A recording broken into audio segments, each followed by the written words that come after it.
hand to mouth, and too much hunger bellies have on. A hungry man's an angry man. Too much hunger fit me a road, what food for ya? Empty, bellies need food. And hungry people, one this is the world beat. Get rude. I know you hear the poor man's cries. Your heart in your ears and go like you're dead. All over the world it's money worries. Everyone I feel it. Ooh, I man say no. Nobody wants to be broke without money. I man say no. Nobody wants to be penniless, living life in a stress. Never try hungry and I'm a pattern. No, and sufferation nowhere. Poverty now in a fashion. No, I want you hear me clear. Maximum days and the minimum wage. And I work to cut the bones, so I got to get a paid. I tell you no, nobody wants to be broke without money. Well, empty pockets can't dance. No, just find work for all those idle hands. I know you're here, it's in the air. Yes, it's the topic on everyone's lips. Everybody's stressing, I know it's depressing. We'll create the system to keep the people suffering. No, nobody wants to be broke without money. I man say no. Nobody wants to be penniless, living life in a stress. No, hey, hungry and I'm a pattern. No, and sufferation now, yeah. And the poverty now in the fashion.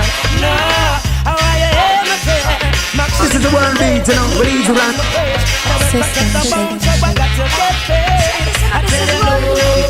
Nobody wants to be broke without money. No, no. Nobody wants to be penniless, living life in the stress. No. Money, y'all for worship that shit. All y'all think that shit make the world go round.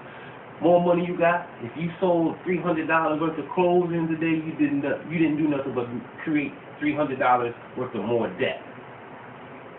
You see? Whatever it is, whatever the matter is, I feel this is very important because, like, when I first learned this information that money ain't nothing but a promissory note, it's nothing but debt. So the more we spend, the more in debt we go, and the only way it's paid off is through our labor. So you have to recognize and understand what that means.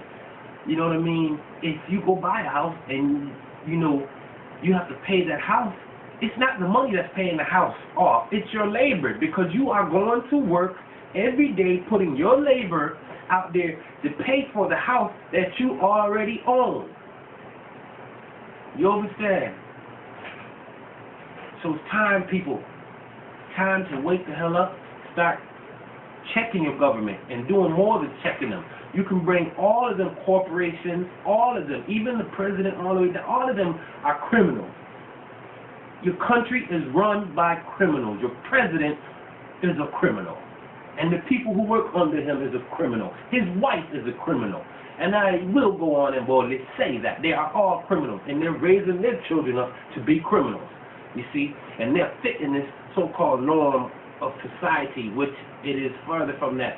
You know, the greatest thing is that y'all have to understand something.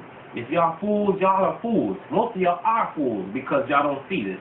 A fool is the one who continues to keep doing the same thing and expecting something different. Well, every day you go to work to pay or to labor to get money which doesn't exist, and it tells you, and just from hearing this documentary, and if you go back to freeing yourself from the law system, any of those, claiming back your birth certificate, all of those things are security certificates. And what in this document Dr. Ray Higgins is also talking about. So what it means to me, or what it clarifies to me, is that this is the shit that we need to wake up forward to. You're not going to move anything unless y'all start recognizing, reading, and studying the law. Because you know what? For the most part, as much as y'all hate Moors, at least the Moors stand on that law. And I'm talking about the right Moors who be doing it and utilizing the law. Most of y'all have not and will not pick up a law book. Got numerous law books here. You know? Law books. You got to have them. You got to have them.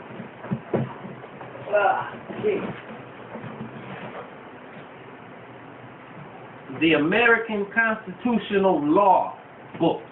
So whatever comes across, me I deal with this because it helps us regulate them, whether this is for us or not. But this is how we have to somehow, in some way, start equipping ourselves. You know, I mean, it's all great with the physical and ready to go battle, but yo, you need to see some of this stuff. And if y'all understand some of the things like Brother Alim Bey, and other Moors as them, who have used the law to do what they need to do.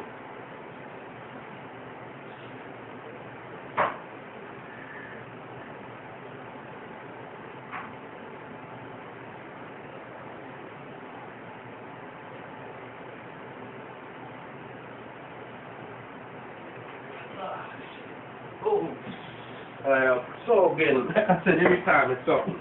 I apologize for that. I'm cooking, so I'm cooking and lecturing at the same, giving off this information at the same time, which I'm not going to hold up too much of your time. But it's very important, imperative that again that we take this stuff and we start studying the law. We start understanding that this country was bankrupt since 1933, which I have stated and read, as well as you have heard from many other lecturers and so on and so forth. The country is bankrupt. It still is bankrupt to this day, and it's going to always be bankrupt. The only way we can put the country back to the riches is when us, the black man and black woman in America, wake up, because most of this have been targeted or plotted out or planned out by us or put into effect by them putting it on us, and to see how it plays out before it plays well on us. You know, when it plays well on us, rather, then they put it out for the whole world, for the whole society, because they have to see how it works on us first. You understand? And understand why? Because we are the most adaptable people on the planet. We are the most adaptable people on the planet. Look how we adapted through slavery. Look how we adapted through the bullshit food they was giving us. So you have to understand something. Once we adapt, start putting this law under our mind and consciousness, and I'm saying you have to be a lawyer, but to know and understand the law is a lot of a part of your defense, man, of dealing with this crooked ass system. So with that, again, please listen to what the man saying. And if you're planning on going out to buy homes or houses, this is the way to check up on it, because you better believe, starting out this week, I'm going to call these crackers on it, go to a bank, whoever, and start checking them on this shit. And then looking up the law, so when they say, well, this is, that's not, then you slap their ass, well, what is this? Isn't this not the law of the land? The law of the land in this country? Or the law, you know, however it is, but this is the law you're supposed to follow. And with that, see where it goes. You won't know till you put this stuff into action, people. You won't know until you put it into action. So stop being fearful. Stop being fools. The biggest fools on the planet is most of us. Because I tell you, I'm trying to rescind back the birth certificate. Not trying, but I am. Rescinding back the birth certificate. Rescinding back the Social Security card. Because those are all Social Security warehouse receipt documents. And there's secured interest on us in all of these documents. So when y'all start to understand that, then you will start to see the process of being sovereign and being your own governor, you know what I mean? And we can but then we can start making the change for righteousness in this country, especially righteousness with our people. So with that again, you know, please take this information and please check out some of the other information, because I have put out some information on it that I have allowed that y'all can catch, pause it, take the notes down, have the records of your notes, and start checking on the things that I say, especially when it's dealing with the birth certificate all the way on up to the Social Security card, all the Federal Reserve notes, promissory notes, all of that is already uploaded on some videos that I've already done. So again, here it is. I'm going to start off this, going to read right into the documentary. I also like to give thanks out to the House of Consciousness, because without the House of Consciousness, this information would not really be, wouldn't be so readily at our disposal, you know, to pump the information out there. So again, Brother Sarnetta, thank you.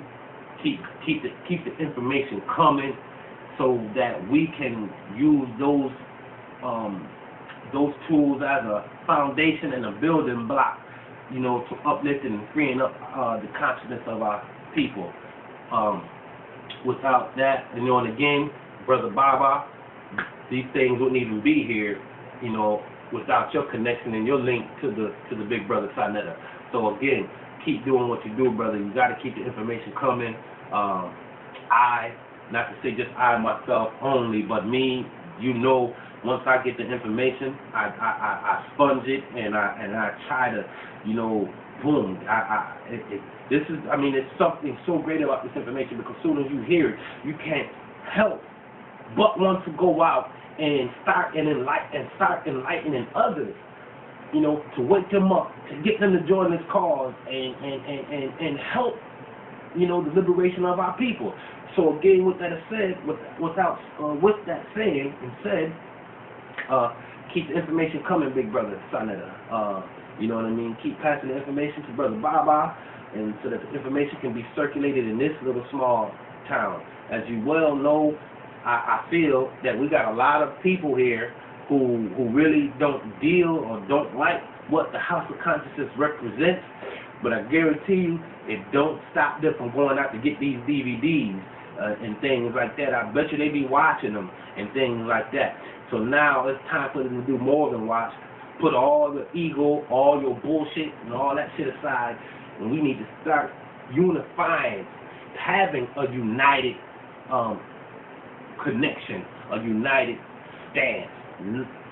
I was going to say something, but that might get me into some type of things here, you know, so I won't. I'm going to leave that out. But again, it will give us a united stance and a united unity for our people. So with that, again, brothers and sisters, bless up, guidance and protection for those who try to do the work of righteousness to prevail against wickedness. All right.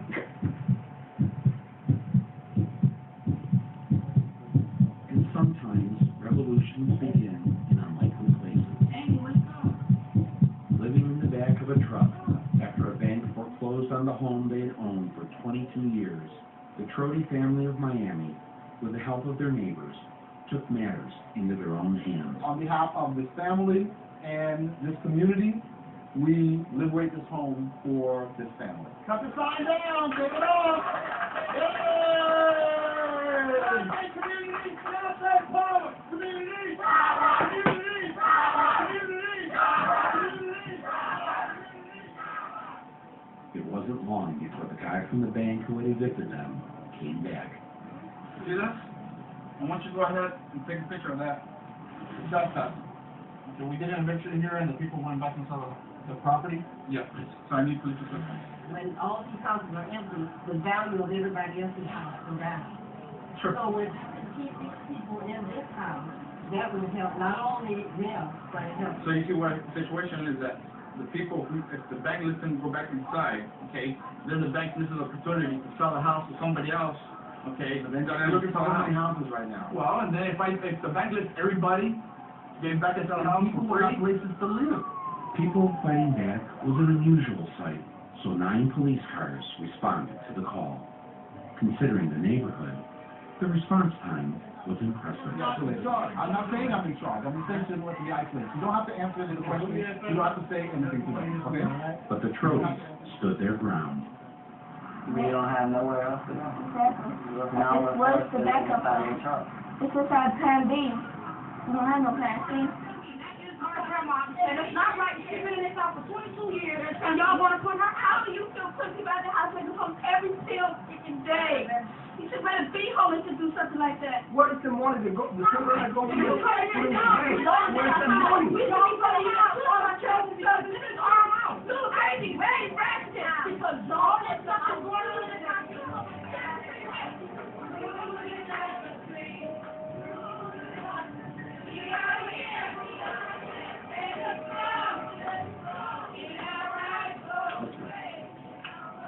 We did good. The police and the man from the bank were sent packing.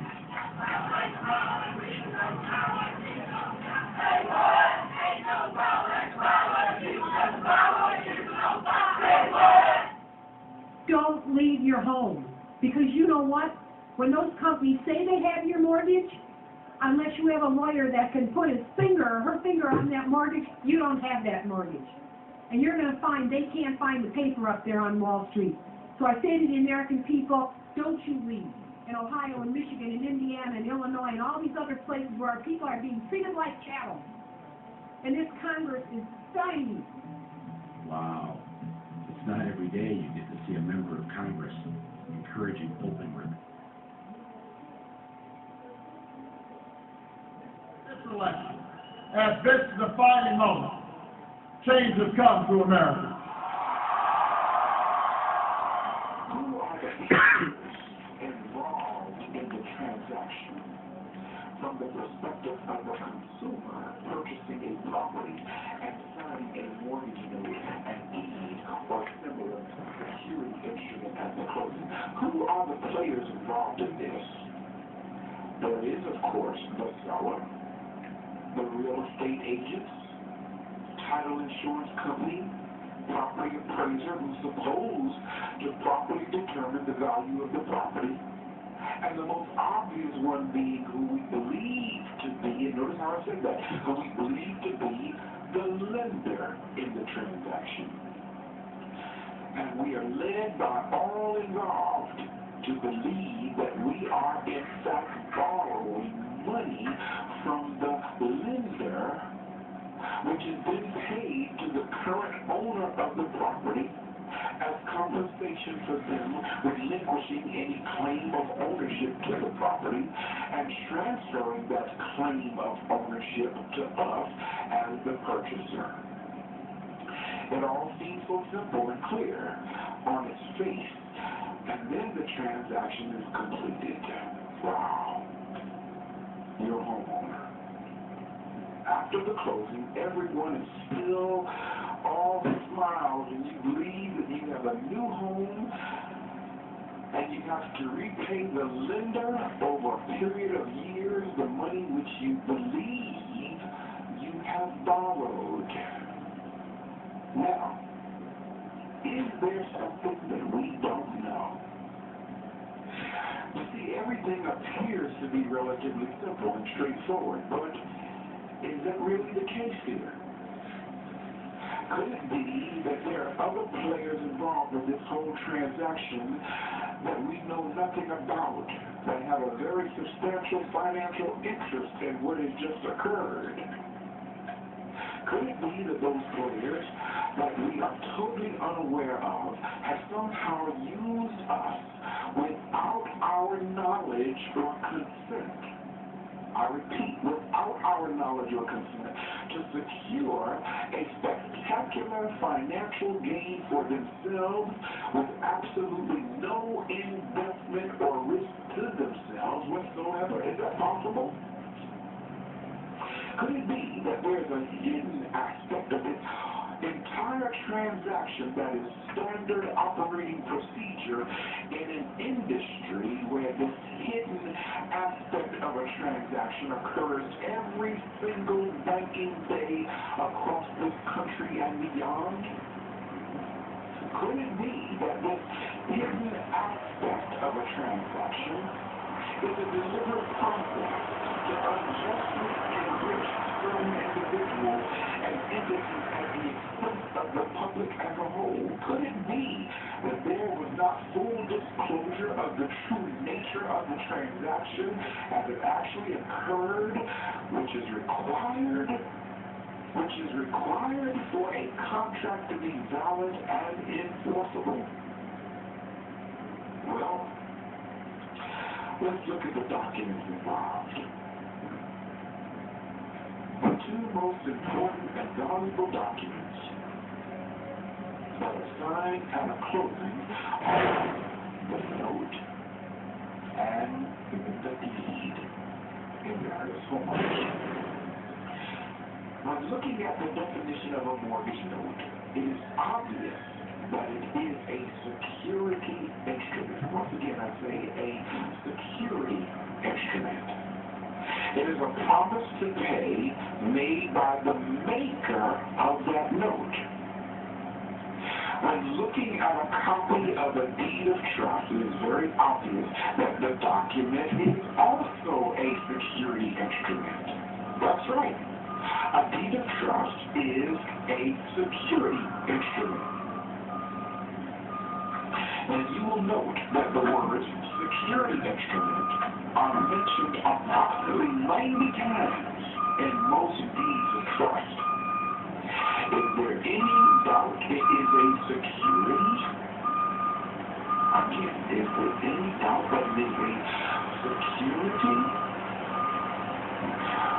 When at the closing, the borrower is led to believe that the mortgage note that he or she signs is a document that binds him to make repayment of money that the lender is loaning him or her to purchase the property he or she is acquiring. Is there disclosure? Listen to this carefully now. Is there disclosure to the borrower to the effect that the lender is not really loaning any of their money to the borrower, and therefore is taking no risk whatsoever in the transaction? Is that disclosed to the borrower? Is it disclosed to the borrower that according to federal law, banks are not allowed to loan credit and are also not allowed to loan their own or their depositors money? Is that disclosed to the borrower? If that is the case, which it is, then how could this transaction possibly take place? Where does the money come from? Is there really any money to be loaned in the first place? The answer to this last question is a resounding no. Most people are not aware that there has been no lawful money since the bankruptcy of the United States in 1933. Since House Joint Resolution 192, House Joint Resolution 192, Public Law 7310 was passed in 1933. Listen carefully. We have only had debt because all property and gold was seized by the government as collateral in the bankruptcy of the United States. Now, most people today will think that they have money in their hand when they pull something out of their pocket and look at the paper that is circulated by the bank that they have been told is money. In reality, brothers and sisters, you're looking at a Federal Reserve note, which is stated right on the face of the piece of paper that you've come to know as money. It's not really money, it's a debt. I'll say that again, it's not really money, it's a debt, a promise to pay made by the United States. So if you take a Federal Reserve note showing a value of $10 and buy something, you are then making a purchase with a note. You're making a purchase with a promise to pay. You see, there is absolutely no gold or silver backing the Federal Reserve notes that we refer to as money today. Now, when you sit down at the closing table to complete the transaction to purchase your home, aren't you tendering a note with your signature, which would be considered money? Think about that. Let me say that to you again. When you sit down at the closing table to complete the transaction to purchase your home, you are tendering a note with your signature, which would be considered money. Now, I stated it in the statement that time, the question, that is exactly what you're doing. A note is money in our monetary system today. I repeat, a note is money in our monetary system today. You can deposit the Federal Reserve note, which is a promise to pay, with a denomination of $10 at the bank, and they will credit your account for that amount. So why is it then that when you tender your note at the closing, but they don't don't tell you that that the bank will. That's what I'm saying here, okay? When you send in a note at the closing, they don't tell you that your home is paid for right on the spot. I repeat, when you tender your note with your signature at the closing, they don't tell you that your home is paid for right there on the spot. The fact is that it is paid for. Your signature on a note, hear me, brothers and sisters, your signature on a note makes that note money in the amount that is stated on the note. Was this disclosed to you at the closing in either verbal or written form? No, it wasn't. Could this be the place where the other players come into the transaction at or near the time of closing? What happens to the note? Think about this. What happens to the note that you signed? What happened to the note or promise to pay that you signed at the closing table? Do you know what happened to it? Do they put it in their vault for safekeeping as evidence of a debt that you owe them as you are led to believe? Do they return that note to you if you pay your mortgage off in 5 or 10 or 20 years? Do they disclose to you that they do anything other than put it away for safekeeping once it is in their possession? The answer to these questions is no, they don't. So let's find out what actually happens to the note. Unknown to almost everyone, there's something very different that happens with your mortgage note immediately after closing.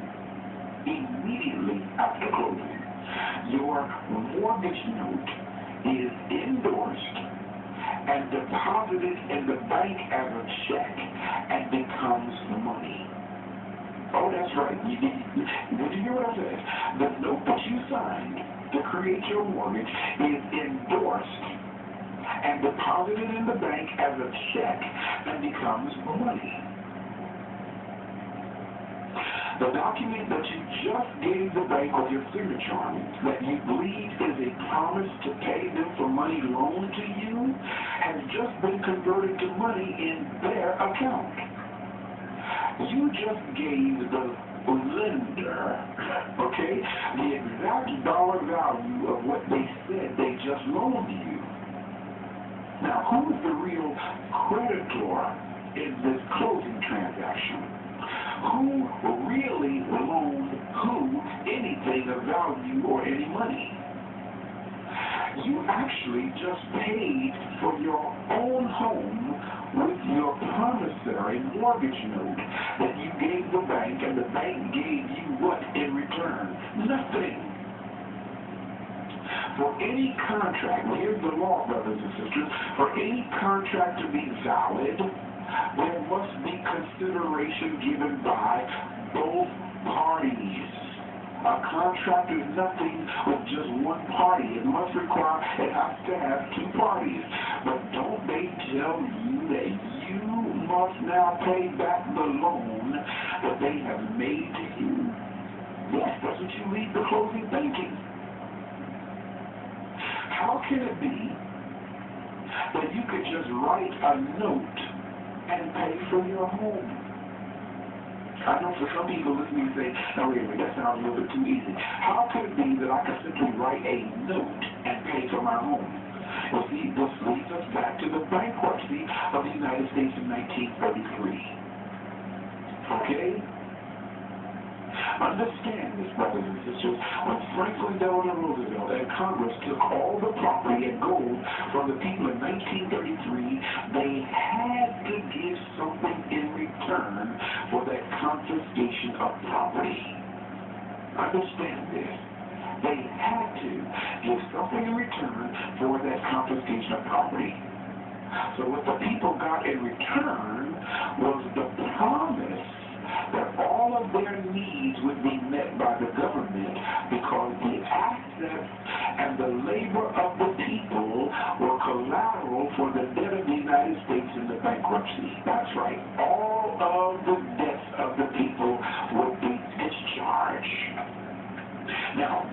done without the consent of the people of America and was an act of treason by President Franklin Delano Roosevelt. The problem comes in where they never told us how we could accomplish that discharge and how what we were entitled to after the bankruptcy. Now, why has this never been taught in the schools in this country? Could it be that it would expose the biggest fraud in the history of this entire country and the world? You see, y'all, if the public is purposely not educated about certain things, then certain individuals and entities can take full financial advantage of virtually the entire population. Isn't this selective education more like indoctrination? Could this be what has happened? Well, the law states that a party having superior, grab this now, the law states that a party having superior knowledge who takes advantage of another's ignorance of the law to deceive him by study concealment or misrepresentation can be held responsible for that conduct. Do y'all hear this? Let me read that again. A party having superior knowledge who takes advantage of another's ignorance of the law to deceive him by studied concealment or misrepresentation can be held responsible for that conduct. Now, Generally, if we see a subprime foreclosure, we've come to expect we probably will find some kind of fraud in there as well. I mean, you did what you had to do. And again, if that meant manipulating documents so that you can get them out, so that they could conform back to what you did. There's growing evidence that simple fraud carried out by low-level loan officers, encouraged by company executives, and rewarded by Wall Street banks may be at the very heart of the current financial crisis. During the housing boom, fast funds was the name of the game, and home loans were hammered out at a record pace. But now, as foreclosures continue to rise, people are taking a closer look at the terms of those mortgage agreements. Some bad arithmetic going on here. Lisa Fisher runs an organization that helps homeowners fighting foreclosure. I'm still trying to wrap my mind around the fact that something that seems so simple on a case-by-case basis, I mean, that is fraud and lack of any traditional sorts of underwriting could cascade and explode into a global financial meltdown. Tamara Loatman Clark had an insider's view of one of the largest and most notorious companies pushing bad loans. I worked for a mortgage company, Argent Mortgage, which is the subsidiary of AmeriQuest. Her job was to bundle the risky loans and sell them to the Wall Street investment houses that were eager to cash in on the high interest rates of these subprime mortgages. You know, there were incentives to get as many done as possible. So on a typical Thursday, I may have 15 or 20 files that I need to get funded somehow. And, you know, you work very hard to get 20 files funded. Whatever hit your desk for the day is what you wanted to get out. With Argent's help, AmeriQuest went from being a mid-sized Southern California lender in the mid-90s to being the largest subprime mortgage company in the U.S. In this video produced by the Consumer Warning Network, people ID'd as former AmeriQuest employees detail the illegal practices they say the company encouraged. Every closing we had really was a bait and switch because you could never get them to the table if you were honest. The entire system is built to do whatever you can to close as many loans at the highest fee amount as possible. There were instances where the borrower felt uncomfortable about signing the stated income letter because they didn't want to lie, and the stated income letter would be filled out later on by the processing staff. It was the Wall Street business that drove the frantic pace. Even before proper papers were signed, AmeriQuest was bundling the loans and passing them on. And so sometimes when they came back and you're talking about, you know, names not properly on mortgage documents, you're talking about missing documents, like internally the incentive was to do whatever you needed to do to get them out, and that sometimes meant that you manipulated documents to get them out. So you're saying the goal was to make these loans and then get them off your books as quick as possible? Exactly. That was the pressure. But who were the people who were buying, were like the most hungry for these loans? Thereson, Citigroup was another one. Basically the ones that are hardest hit were the people who invested, and these are the people that we were shuffling these documents out to. by any means necessary. In 2005, AmeriQuest was charged with misleading borrowers and falsifying documents in a class action suit filed by 49 states. The company settled with a payment of $325 million. AmeriQuest CEO Wayne Lee left the company at the height of its legal troubles, and he got a generous parting gift, a $50 million consulting agreement that contractually prevented him from speaking about AmeriQuest practices for 5 years. Despite the scandal, Citigroup decided to buy AmeriQuest for an undisclosed amount, adding the failing company to a balance sheet already full of toxic AmeriQuest loans. The investment bank of Citigroup, they have all these bonds that were created from mortgages that were based on lies. So what's on their books is a mess. They own all of these bonds that are backed by mortgages that were ultimately creations of AmeriQuest's imagination. They don't really know what they have. Their assets are filled with securities that were rife with fraud when they were made. And anybody with any common sense who would have spent any time looking at those mortgages would have known it. Out of the loans that you worked on, I mean, what percentage of those loans do you think people are now having trouble paying or possibly even facing foreclosure? I would say the majority. I would say 90% or upwards of that. It's pretty sad, actually. Amira quit her job at AmeriQuest at the height of the housing bubble. She's now a lawyer, helping homeowners fight against foreclosure. And many of her clients live in northern New Jersey, the same region Tamara once worked over as a loan closer. I think back to the volume of business that we did in New Jersey. These loans generally were tied to certain areas, mainly low-income areas. Hindsight being 20/20, you can look back and say, wow, I had a hand in all of this. But, you know, if I was a young professional, and I was at the time, I was doing my job to the best of my ability. Things didn't look quite right, but again, if you're a low-level employee, you don't make those kind of, you know, conscious decisions. This came from the very top. This was an industry built in from Wall Street on down. So if you're going to indict people, you need to take a look at the heads of those companies like AmeriQuest, who set a culture up that said, do whatever it takes to close a loan regardless. And to the Wall Street banks who pumped money into those companies and said, we want you to sell us millions of mortgages, and we're not going to look at what you're selling.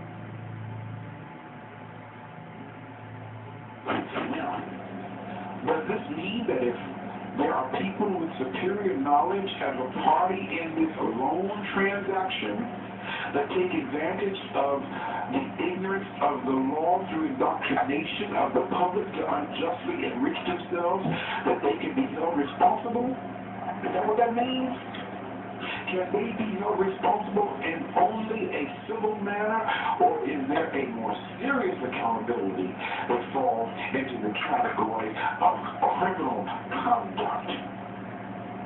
Well, brothers and sisters, it is well established that fraud vitiates or it makes void any contract that arises from it. Now, does this mean that this intentional lack of disclosure of the true nature of the contract we have entered into is fraud and would make the mortgage contract void on its face? Does it mean that?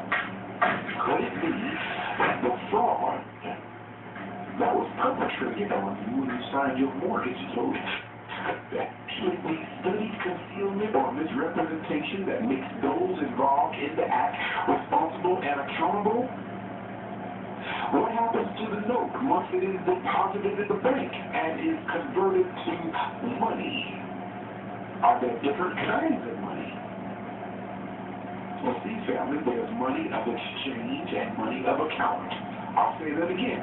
There's money of exchange and money of account. There are two very different things. And an affidavit of expert witness, Walker Todd, explains in his expert witness affidavit that the banks, and I quote, the banks actually do convert signatures into money. The definition of money according to the Uniform Commercial Code. Now listen to this carefully.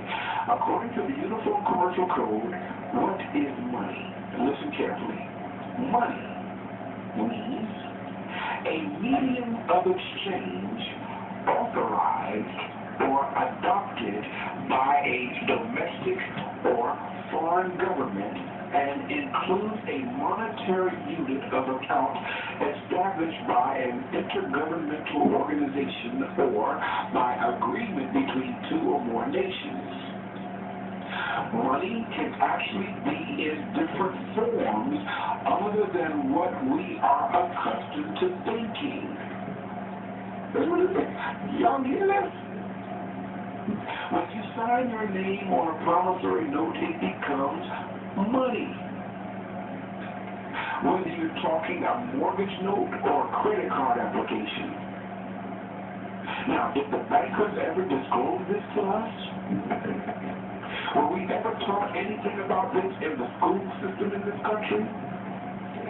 Could it be that this whole idea of being able to convert our signature to money is a studied concealment or misrepresentation where those involved become responsible if we are harmed by their actions? What happens if you have signed a mortgage note and already paid for your home, and they come at a later date and foreclose and take it from you? Would you consider yourself to be harmed in any way? Oh boy, I tell you, well, we're going to talk about that. Let's talk about the deed of trust now. Why do we need a deed of trust? What exactly is a deed of trust or other similar security instrument?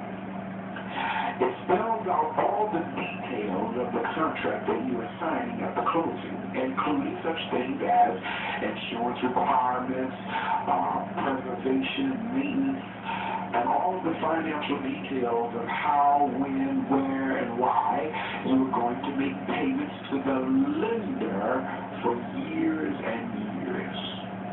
Wait a minute here.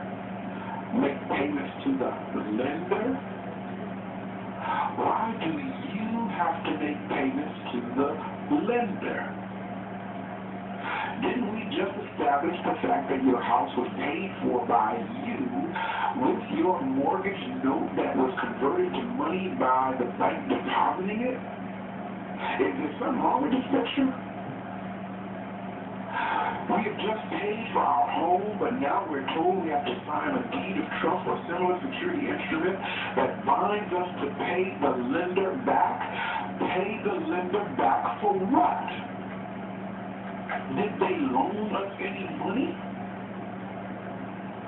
Remember the part about the banks not being able to loan their or their depositors money under federal law? Well, what about in the federal courts? It is well established, and I'm citing law now, but quote, in the federal courts, it is well established that a national bank has no power to lend its credit to another by becoming surety, endorser, or guarantor for him. A national bank has no power to lend its credit to any person or corporation. This is the law. Neither, as included in its powers, not incidental to them, is it a part of a bank's business to lend its credit. This is the law. So what is happening here then with the deed of trust? So similar. I know I got y'all's attention now because some of y'all got loans from your bank, and you say, well, how did the bank loan you the money? Yeah, that's my point. That's my point here. What's happening here with this deed of trust or similar security instrument that says that we have to pay all this money back, and if we don't, they can foreclose and take our home. What's going on with that? Why do we have this kind of agreement when we have already paid for our home through our mortgage note, which was converted to money by the bank? Could this possibly be another example of what's considered as studied concealment or misrepresentation, where those involved could be held accountable for their conduct? What happens to the deed of trust or similar security instrument after we sign it? Where does it go? Does it go into the vault for safekeeping like we think it does? No, it doesn't. Who are the other players here involved? We've already found out that the note does not go into the vault. Who are the other players here involved? We've already found out that the note does not go into the vault for safekeeping, but instead is deposited into an account at the bank and becomes money. So where does the note go then? This is the question that we must ask. This is where things get very interesting because your mortgage note, here we come with this, your mortgage note is then used to access your treasury account that you don't know about and get credit in the amount of your mortgage note from your prepaid treasury account. Aha. Yeah, somebody's saying, what is prepaid treasury account? What is that? You need to get my lecture on taking control of your strawman. Okay? They collect it from your prepaid treasury account. Now, if they possess the note and get paid for it, then they have received the funds from your account at the treasury to pay for your home, correct? They then turn around and bundle the note and sell it to investors on Wall Street and get paid again. Now let's see what happens to the deed of trust or similar security instrument after you have signed it. You may be quite surprised to know that not only does it not go into safekeeping, it is also immediately sold as an investment security to one of any number of investors tied to Wall Street. See, brothers and sisters, there is a ready and waiting market for all of the mortgage paper that is produced by the banks. So what happens is the deed of trust or other similar security instrument is bundled and sold to a buyer, and the bank gets paid for the value of the mortgage again. Wow! Did you get this? Haven't the bankers just transferred any risk on that mortgage to someone else and they have their money? They don't have there's no more risk. They got their money twice. At least twice. Now that's a pretty slick way of doing things. That's a real slick way of doing things. So understand, the lender, the so-called lender, always gets their money right away, and everyone else connected to the transaction has the liabilities.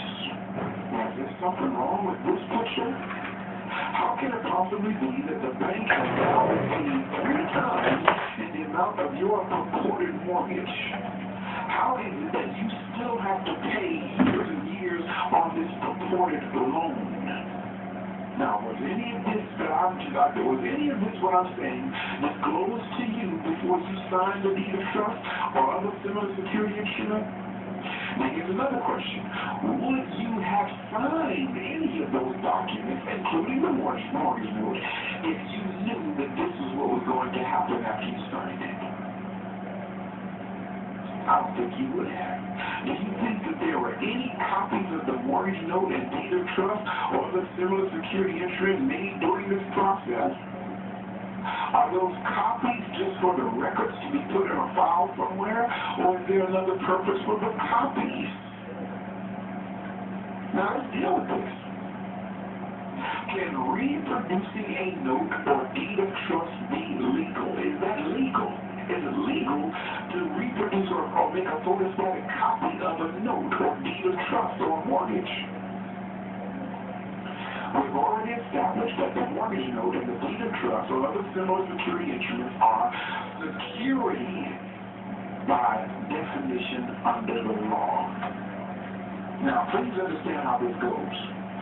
Securities are regulated by the Securities and Exchange Commission, which is an agency of of the federal government. And there are very strict regulations about what can and cannot be done with securities.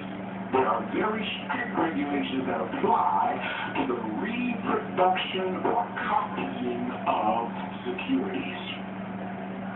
There's something called the Counterfeit Detection Act of 1992, Public Law 102-550, and Section 411 of Title 31 of the Code of Federal Regulations permits color illustrations of U.S. currency provided, here's the point, that the illustration is of a size less than 3/4 or more than 1/2 in linear dimension of each part of the item illustrated. But the illustration is one-sided. All negatives, plates, positives, digitized storage medium, graphic files, magnetic medium, optical storage devices, and any other thing used in the making of the illustration that contain an image of the illustration or any part thereof are destroyed and or deleted or erased after their final use. Let's look at other obligations and securities here. Photographic or other likenesses. Hear this now. Photographic or other likenesses. Can't even get it out. Let me read that whole thing again. Photographic or other likenesses of other United States obligations and securities and foreign currencies are permissible for any non-fraudulent purpose. I say that again, for any non-fraudulent purpose, provided the items are reproduced in black and white and are less than 3/4 or greater than 1 1/2 times the size in linear dimensions of any part of the original item being reproduced. Negatives and plates used in making the likeness must be destroyed after their use for the purpose for which they were made. Let me keep on reading some more law here. Title 18, United States Code, subsection 472, uttering counterfeit obligations or securities.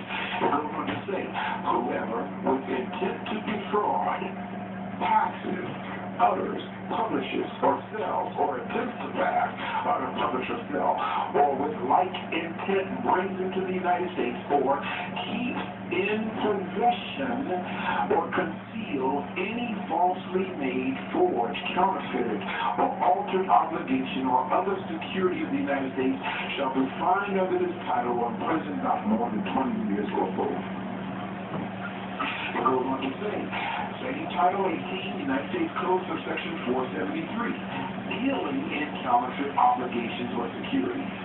Listen carefully. Whoever buys, sells, exchanges, transfers, receives, or delivers any false, forged, counterfeited, or altered obligation or other security of the United States with the intent that the same be passed, published, or used as true and genuine shall be fined under this title or imprisoned not more than 20 years ago.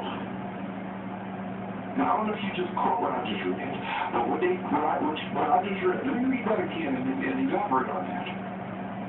Whoever buys, sells, exchanges, transfers, receives, or delivers any false, forged, counterfeited, or altered obligation or other security of the United States, check this out now, with the intent that the same be passed, published, or used as true and genuine, shall be fined under this title or imprisoned not more than 20 years. Now, notice the part about to be used as true and genuine.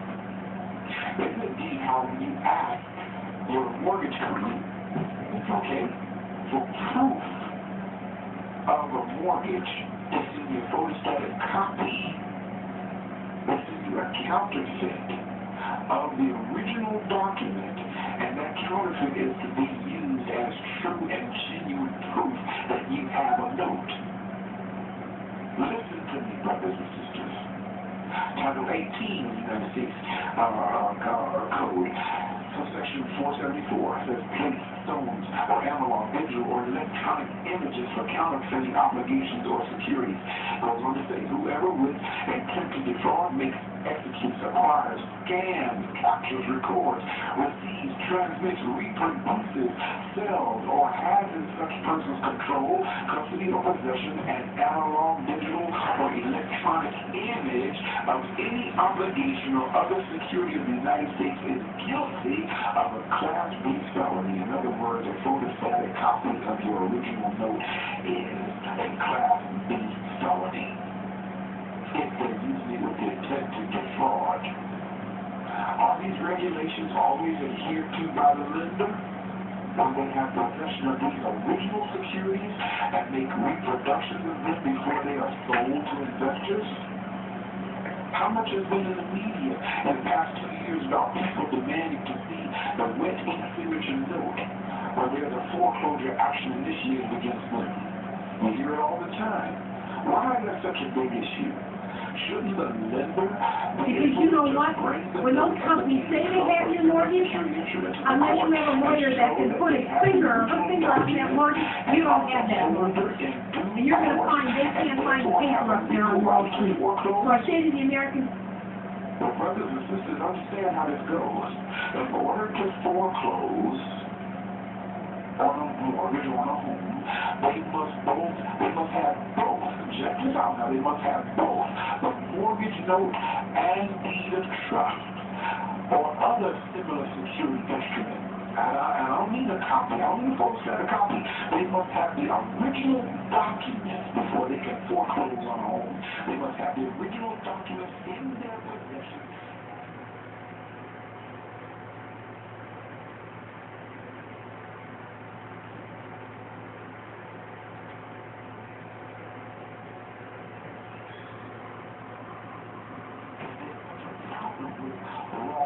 Mortgage notes, as is claimed by numerous lenders that are trying to foreclose today. How could it be that there could be so many lost documents all of a sudden?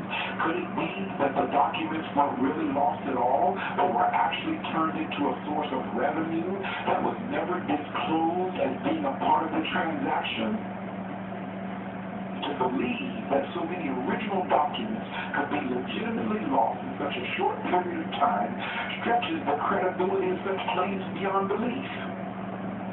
Could this be the reason why the mortgage electronic registration systems, MERS for short, was formed in 1990s as a way to supposedly transfer ownership of a mortgage without having to have the original documents that would be required to be presented to the various county recorders?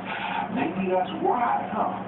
Could it be that they knew they would not have the original documents for recording and had to devise a system to get around that requirement? When the foreclosure action is filed in the court, the attorney for the purported party of interest, usually the lender who is foreclosing, files a copy of the deed of trust or similar investment security with the complaint to begin foreclosure proceedings. Now, is that copy of the security instrument within the regulations of federal law under the United States Code, Section 18, subsection 474? No, it's not. It is usually the same size or very nearly the same size as the original document. Yes, it is. And without question, it is therefore a counterfeit security. Who was it that produced that counterfeit security? Who was involved in taking that counterfeit security to the court to file the foreclosure action? Who is it that is now legally in possession of the counterfeit security? Has everyone from the original lender down to the court clerk of the court where the foreclosure is now being litigated been in possession or is currently in possession of that counterfeit security? What about the trustees who are involved in the process of selling foreclosed properties in non-judicial states? What about the fact that there is no judicial proceeding in those states where the documentation purported to be legal and proper to bring a foreclosure action can be verified without expensive litigation by the alleged borrower? All the trustee has to do is send a letter to the alleged borrower stating that they are in default and can sell their property at public auction. Yes. Now, it is just assumed that they have the original documents in their possession as required by law, but in reality, in almost every situation, they do not have the original documents. They are using a counterfeit security as the basis to foreclose on a property that was paid for by the person who signed the mortgage note at the closing table that was converted to money by the bank. Hear what I'm saying? When it is demanded they produce the actual original signed documents, they almost always refuse to do so and ask the court to take their word for it that they are the holders. Simply hearsay. They have instead submitted a counterfeit security to the court as their proof of claim to attempt to unjustly enrich themselves through a blatantly fraudulent foreclosure action. One often cited example of this was the decision handed down by United States Federal District Court Judge Christopher A. Boyko in Ohio, who on October 31st, 2007, dismissed 14 foreclosure actions at one time with a scathing footnote comment about the actions of the plaintiffs and their attorneys. And not long after that came the dismissal of 26 foreclosure cases in Ohio by U.S. District Court Judge Thomas M. Rose, who referenced the Boyko ruling in his decision. Now, how many of the judges have not been so brave as to stand on the principles of law as Judges Boyko and Rose did? They need to start doing so today. Both of the original documents, I repeat, both of the original documents are absolutely required to be in their possession to begin foreclosure actions. Almost every time the people that are being foreclosed on are able to convince the court to demand that those original documents be produced in court by the plaintiff, the foreclosure action stops, and it's obvious why that happens, because they do not have the original documents. Now, has any of this foreclosure activity crossed state lines in communication or other activities? Have there been at least 2 predicate acts of fraud by the parties involved? Have the people involved used any type of electronic communication in this fraud, such as telephone, faxing, or email? It's obvious, brothers and sisters, that those questions have to be answered with a resounding yes. And if that is the case, then the fraud that has been discussed here falls under the RICO statutes of federal law. Understand that. When they eventually take down the mob for racketeering under RICO statute years ago, it's time to take down the new mob with RICO once again. Now, how rampant is this fraud? Let's look at this thing. How rampant is this fraud? How could this kind of situation ever occur in this country? Could it be that, and you want to know why the country's in financial trouble, couldn't this be that this whole entire process could be studied, concealment, representation? Think about that. Studied, concealment, or misrepresentation. So I say it again, studied concealment. See, when something is done under studied concealment, you have a case to fight it. Or misrepresentation, you have a case to fight it, because if you sign something under studied concealment, then you sign what's called an unconscionable contract, and it can be voided. Could this be that the entire process could be studied, concealment, or misrepresentation where the parties involved are responsible under the law for their conduct? Could it be? Yes. Could it be that it is no accident that so many wet ink signature notes cannot be produced to back up the foreclosure actions that are devastating this country? We need to understand this, brothers and sisters. Yes, yes, yes, yes, yes. To all of these questions, yes. Could it be that the overwhelming use of counterfeit securities as reported evidence of debt and foreclosure cases is by design and studied concealment or representation so as to strip the people of this country of their property and assets? Yes. Could it be that a very substantial number of banks, mortgage companies, law firms, and attorneys are guilty of outright massive fraud, not only against the people of this country, but a massive fraud on the court as well because of this counterfeiting?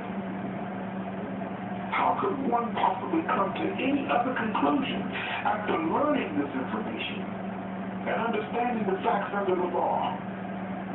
How many other people are implicated in this massive fraud, such as the trustees and the sheriffs that have sold literally millions of homes after foreclosure proceedings based on these counterfeit securities submitted as evidence of a purported obligation?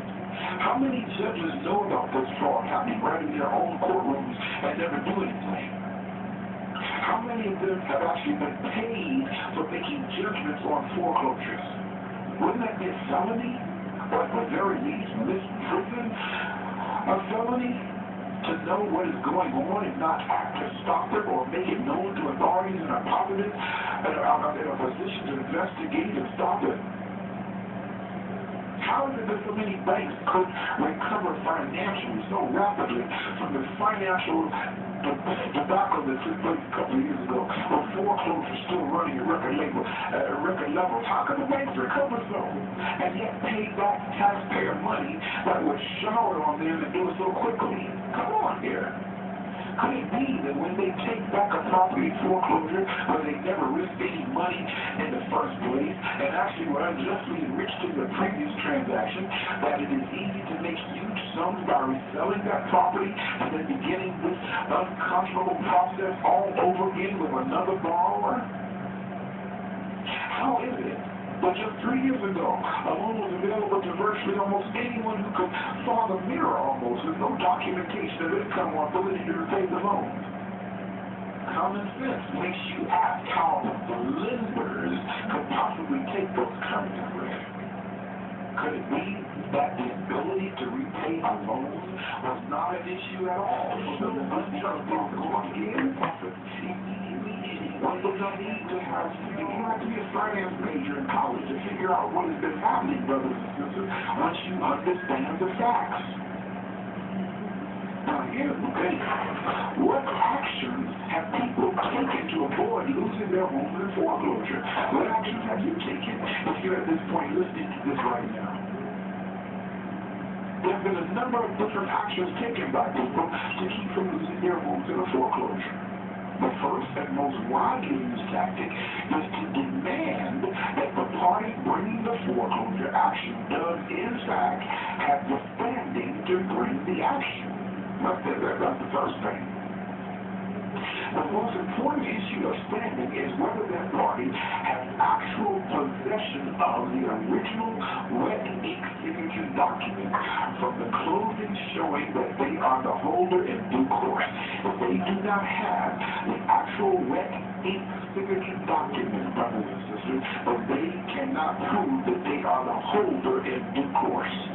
As previously mentioned, in almost all cases, the plaintiff bringing the action refuses to make these documents available for inspection by the defendant and the foreclosure action so they can, in fact, determine the authenticity of those documents that are claimed to be original and purportedly given the legal right to foreclose. That's right, you, as the defendant, as the borrower, you have the right to inspect the original documents that they say you signed. The fact that the courts allow this to happen repeatedly without demanding the plaintiff bring the wet ink signature documents into the court for inspection by the defendant begs the question of whether some of the judiciary are involved in this fraud. Where is due process under the law for the defendant when the plaintiff is not required by the court to meet that burden of proof of standing when demanded to bring their action of foreclosure? Now, one other option that has been used more and more frequently in recent months to deal with foreclosure actions is the issue of a bonded promissory note or bill of exchange as payment to the alleged lender as satisfaction of any amount allegedly owed by the defendant. Now, please understand how it goes. As was earlier described, a note is money in the bank's straight what's after the closing because it's deposited in the bank and converted to money. Now, some of the bonded promissory notes and bills of exchange are in fact negotiated and credit is given to the accounts specified and all turns out well. The problem that has occurred is that many of the lenders say that the bonded promissory notes and bills of exchange are bogus documents and are worthless and fraudulent, and they refuse to give credit for the amount of the note they receive as payment of an alleged debt, even though they are given specific instructions on how to negotiate the note. Isn't it interesting? Well, they can take a note, really now, they can take a note that they print and put before you to sign at the closing table and deposit it in the bank and is converted to money immediately. But the note that you issue is worthless and fraudulent. Think about that. The only defense is who prints the note. They are both signed by the same borrower and that person's credit that backs that note. The lenders don't want the people to know that they can use your prepaid treasury account, just as the banks do without your knowledge and consent. Did you get that? Oh man, and just do some more research. Do some research on bills of exchange. Okay, do that. Okay. The fact that some of the bonded promissory notes are negotiated and accounts are settled proves beyond a shadow of a doubt that they are legal securities, just like the ones that the bank got from the borrower at the closing. So why then aren't all of the notes processed and given credit to the accounts and the foreclosure dismissed? Because by doing so, you would be lowering the national debt and the bankers would make less money. Did you get that? One very interesting thing that happens with these bonded promissory notes or bills of exchange that are submitted as payments is that they are very rarely returned to the issuer when credit is not given to the intended account. They are not returned, and the issuer is told that they are bogus, fraudulent, and worthless, but they're never returned. Now, why would someone keep something that is allegedly bogus, fraudulent, and worthless? Could it be that they are not really bogus, not really fraudulent, and not really worthless, and the lender has in fact actually negotiated them for yet even more unjust enrichment? Well, that is exactly what happened in many instances. You see, there could be no other explanation for the failure to return the allegedly worthless documents, which are actually securities. And the fact that they keep the note that was submitted and refuse to credit the account that it was written to satisfy rise to the level of theft of securities? Think about that. This is just one more example of the fraud that is so obvious. This is but one more example of the ruthless nature of those who would defraud the people of our society. Let me conclude this. And there's so much more to be said about it. And brothers and sisters, you will be hearing more on this because we're going to start doing a series of one-day workshops around the country on this and how to protect your valuables, how to protect those, secure and protect those things that are most valuable to you. Okay, we need to start teaching our people how to do this.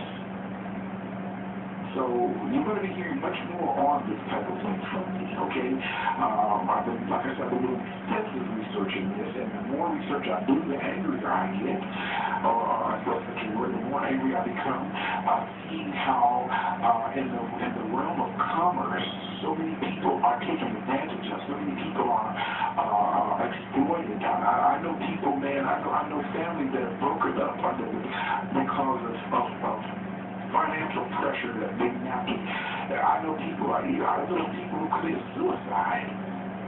Okay, because they lost everything they had because of this type of mess here. And they didn't have to, but they didn't know any better. So it's time for us to start equipping our people with the knowledge necessary to protect and secure those things that are valuable to them, such as their homes, those all, So let me conclude this by saying one of the incredible aspects of this entire fraud is the fact that the very people who are the participants in this fraud are the victims as well.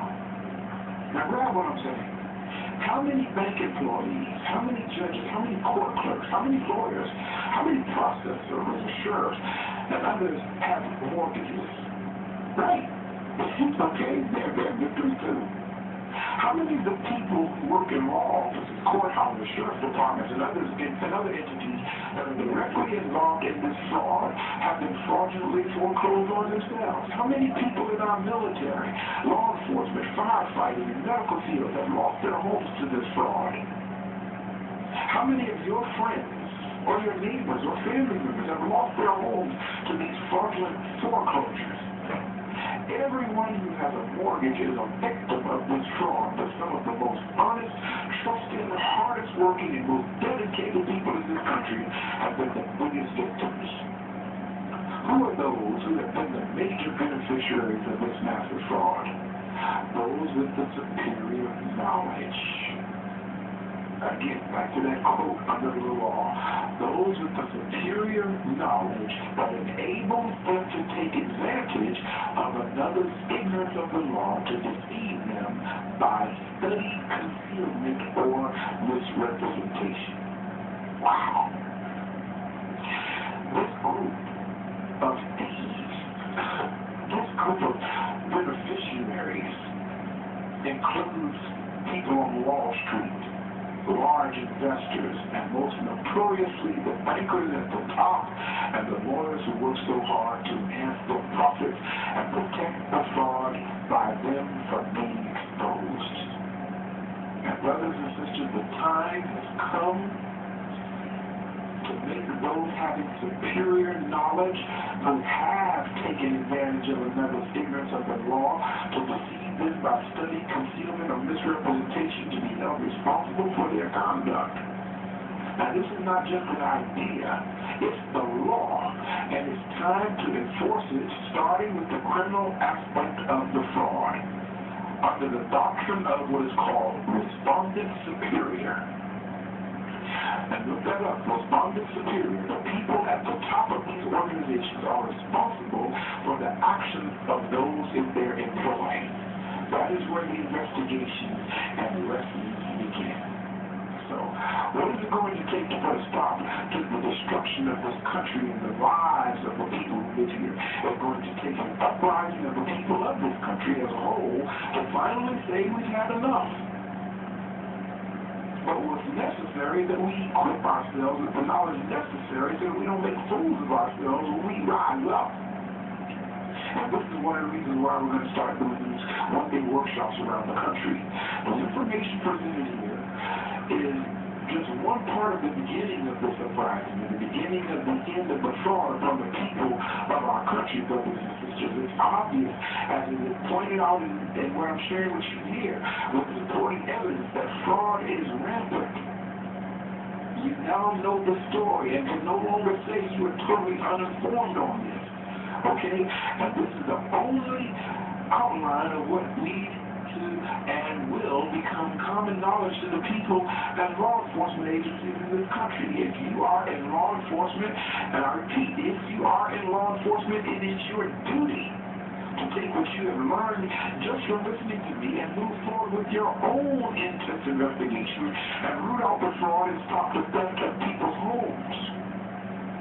Your failure to do so would make you an accessory to the fraud for your inaction. Now that you have been noticed of what is occurring, if you are an attorney listening to me and receive this information, it would do you well to take it to heart. And understand there is no place for your participation in this fraud, and if you participate, you will likely become liable for substantial damages, if not more severe consequences, such as going to prison. If you are in the judiciary, you would do well to start following the letter of the law if you have not been, and start making all of those in your court do likewise, lest you find yourself looking for employment, as so many others are. If you're not incarcerated as a result of your participation in this fraud, if you're part part of the law enforcement community that enforces legal matters regarding foreclosure, you need to make sure that all things have been done legally and properly rather than just taking the position I'm just doing my job and turn a blind eye to what you know. If you are a banker and you're listening to this, you must know that you must know that you are now going to start being held accountable for the destruction you wreaked on this country. You have every right to be and should be afraid. You need to be very afraid. And if you were one of those ruthless foreclosure lawyers that preyed on the numerous people who lost their homes, you need to be afraid also. You need to be very afraid. When people learn the truth about what you have done to them, you can expect retaliation for what you've done on a maximum level. People are going to want to see those who defrauded them brought to justice. These are not threats, what I'm saying, by any stretch of the imagination, man. These are simply observations, and the study of human behavior shows us that when people find out they've been messed over in such a grand manner, that we tend to become quite angry and search for those who perpetrated the fraud. So the foreclosure lawyers and the bankers will be standing clearly in the fight for those who have been defrauded. So the question of where does the fraud begin, I hope I answered that for you. It began right there at the closing table. And was perpetrated all the way to the loss of property through foreclosure, or the incredible payment of 20 and 30 years of payment and interest by the alleged borrower to those who would conspire to commit fraud, collusion, and counterfeiting, and practice study concealment or misrepresentation for their own unjust enrichment. Okay? Please understand this. Now, let me give an analogy as I close here. Think about this. But you would make a copy of a $100 Federal Reserve note to go to Walmart and attempt to use it to buy items that you want. What do you think would happen? They'll probably be arrested. Probably some of you will be arrested and charged with counterfeiting under Title 18 United States Code, Section 474, and go to prison. Now, what's the difference? Other than the magnitude of the fraud between the scenario and someone makes a copy of a mortgage security and using it through foreclosure attempts to fraudulently acquire property, shouldn't they be treated exactly the same under the law? The answer is obvious, and now it's starting to happen. Once again, let me read Title 18 United States Code, subsection 474. Whoever with intent to defraud makes, executes, acquires, scans, captures, records, receives, transmits, reproduces, sells, or has in such person's control, custody, or possession an analog, digital, or electronic image of any obligation or other security of the United States is guilty of a Class B felony. A bonus that a copy of a note that you sign is illegal, but prove a debt and collect and make you pay for it. Fraud vitiates the most solemn contracts, documents, and even judgments. That's the law. The law states it is not necessary for rescission of a contract that the party making the misrepresentation should have known that it was false, but recovery is allowed even though misrepresentation is innocently made, because it would be unjust to allow one who made false representation, even innocently, to retain the fruits of a bargain induced by such representations. The law, any false representation of material, I should say rumors, any false representation of material facts made with knowledge of falsity and with intent that it shall be acted on by another in entering into contract and which is so acted upon constitutes fraud and entitles parties to avoid contract or cover damages. Please understand, brothers and sisters, we need to start waking up. I'll say it again, we need to start waking up. We need to start waking up to what's going on around us.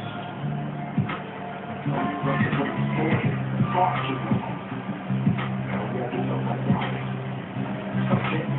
So brothers and sisters, I hope you got something out of radio class. I really do.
On and on, on and on and on. Yeah.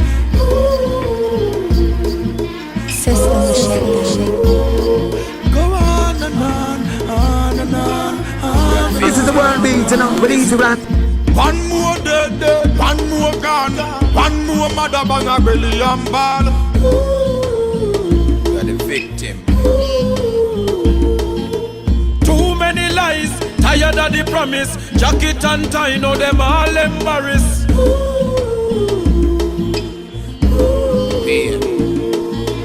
Three many hungry, enough mud fi feed. Too much violence, too much how we a bleed. You're dead, son. Be unto mouth, be a check no race. Still the bigger heads not change them ways. System shaking. This is the world beat, you know, but easy rap. O'Neal gone not forgotten. I brought it by. Wonder what the heck happened to mankind. The world a cry out solidarity, no! Justice we can't find. Peace.